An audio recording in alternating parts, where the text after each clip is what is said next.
ও নারকলের মা, কি করো তুমি? এই যে দিদি, নারকেলের বাবার প্যান সেলাই করছি। জানো দিদি, ওই পাড়ার ঢেপসির মেয়ে পালিয়েছে। কি বলো দিদি? বসো দিদি, বসো। কি বলো দিদি? হ্যাঁ গো দিদি, কানা ঘষে তো শুনতে পেলাম যে ঢেপসির মেয়ে পালিয়েছে। সবাই তো বলা গোয়া করছে পাড়ায়। নিয়ত মেয়ের স্বভাব চরিত্র ভালো না।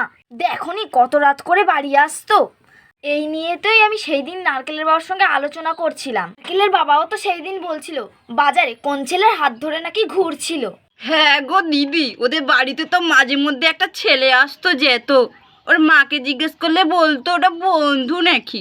তলে তলে এই ছিল।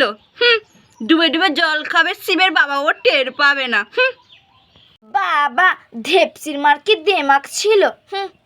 দিল তো ওর মেয়ে দেমাকটা ভেঙে। ঠিক আছে দিদি, আসি, পরে আসবো, ক্ষণে যাই।